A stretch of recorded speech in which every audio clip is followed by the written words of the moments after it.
নমস্কাৰ, আজি এটা বনাব ওলাইছোঁ ফাৰ্ষ্ট টাইম 2 কেজি কেক আৰু আগতে বনাইছোঁ আৰু 2 কেজি। এইটো এটা ৰাউণ্ড শ্বেপৰ হয়।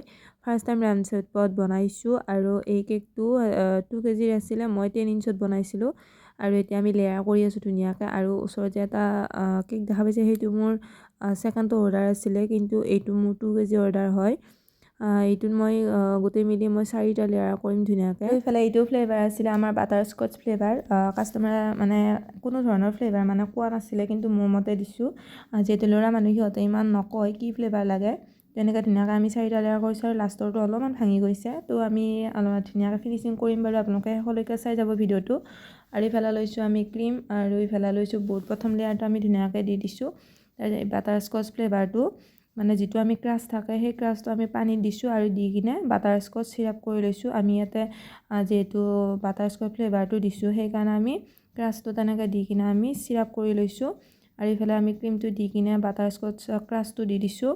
আৰু এতিয়া দিছোঁ আমি ছেকেণ্ডটো লেয়াৰ। আৰু ছেকেণ্ড লেয়াৰটো ধুনীয়াকৈ বহাই দিছোঁ। আমি 4টা লেয়াৰ যিহেতু কৰিছোঁ, তো তেনেকৈ আমি ধুনীয়াকৈ লাহে লাহে কৰি গৈছোঁ। ক্ৰীমটো ধুনীয়াকৈ ফিনিচিং কৰিব আপোনালোকে আৰু ক্ৰম কোটটো মাজে মাজে কৰি যাব, তেতিয়াহ'লে মানে ফিনিচিংটো দেখাত মানে ধুনীয়া দেখা হয়।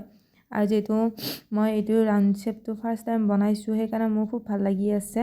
আৰু মানে নতুন নতুন মানে ডিজাইন মানে অৰ্ডাৰ পালে আৰু কেজিটো মানে যদি 2 কেজি 1 কেজি 3 কেজি এনেকুৱা মানে আহিলে মানে বেছি ভাল লাগে। আৰু 2 কেজি যিহেতু এই অৰ্ডাৰটো সেইকাৰণে খুব ভাল লাগিছিলে আৰু ধুনীয়াকৈ কৰি গৈছিলোঁ। একদম মানে ভয়ে ভয়ে কৰিছোঁ আৰু যাতে মানে চবে যাতে ভাল পায় কেকবোৰ। আৰু কেকবিলাকতো সকলোৱে ভাল পায়, সেইকাৰণে অলপমান দূৰৰ পৰা অৰ্ডাৰবিলাক আহি আছে।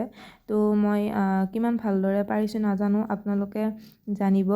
আৰু এতিয়া আমি লৈছোঁ ইয়াতে জেল, যিটো নিউট্ৰিয়েল জেল বুলি কয় সেইটো লৈছোঁ আমি।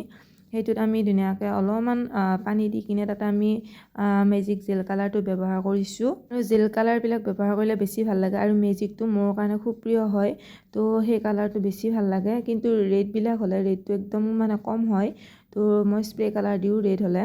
আপোনালোকে বহুতে কমেণ্ট কৰি থাকে সেইকাৰণে। আৰু ইয়াত আমি এটা চাইডে দিছোঁ আমি জেল কালাৰ আৰু এটা চাইডে আমি হোৱাইট কালাৰ ৰাখিছোঁ।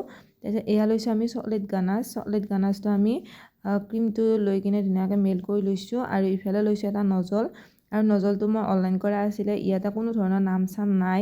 তো তেনেকৈ আমি ষ্টাৰৰ নিচিনা নজলটোৰে আমি ওপৰত আধা বৰ্ডাৰ বনাইছোঁ আৰু তলৰ গোটেই ছাইডটো বৰ্ডাৰ ৰাউণ্ডটোত মানে গোটেই বৰ্ডাৰ দি দিছোঁ। আৰু ইফালে এতিয়া লৈছোঁ আমি R11 নজলটোৰে ৰ'জ বনালে খুব ভাল লাগে। আপোনালোকে কমেণ্ট কৰিবচোন যিসকলে কেক বনায়, তো তেওঁলোকে জানিব। আৰু ইয়াতে আমি স্প্ৰে কালাৰ মাৰি দিছোঁ য়েল্ল' কালাৰ, তাৰপিছত দিছোঁ আমি গ'ল্ড কালাৰৰ স্প্ৰে কালাৰটো যাতে অলপমান চাইনি দেখা হৈ যায়। আৰু যিহেতু ল'ৰাৰ কেক সেইকাৰণে। তো আমি যিটো মাজত আমি চকলেটৰে দিছিলোঁ মাজতে, তো তাৰে গোটেই ছাইডটা আমি ধুনীয়াকৈ ৰ'জ দি যাম গোটেইখিনিতে। মানে কেনেকুৱা দেখা হয় নাজানো, মানে ডিজাইন এটা মই চাই কিনে এই কেকটো বনাইছোঁ। সেই ডিজাইনটোৰ মতে হোৱা নাই, কিন্তু অলপমান বেলেগ হৈছে। তো কিন্তু পাৰফেক্ট হৈছে। আপোনালোকে পাৰফেক্ট হৈছে নে নাই কমেণ্ট কৰি জনাবলৈ নাপাহৰিব। ইয়াতে আমি গোটেইকেইটাতে ফুল দি দিছোঁ, দেখা পাইছেনে ধুনীয়াকৈ। আৰু টেবুলখন দেখা পাইছেনে আপোনালোকে, টেবুলখনত কিমান বস্তু।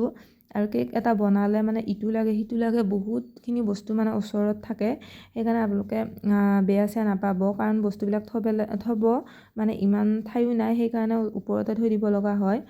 আৰু ইয়াত আমি যিটো আমি এটা বেলেগ চাইড লৈছিলোঁ এৰিছিলোঁ, সেই চাইডটোত আমি মাজে মাজে য়েল্ল' জেল কালাৰটো দিছোঁ। তাৰপিছত আমি চকলেট গানাছ দিছোঁ আৰু এতিয়া দিছোঁ আমি গ'ল্ড কালাৰৰ স্প্ৰিংকুল।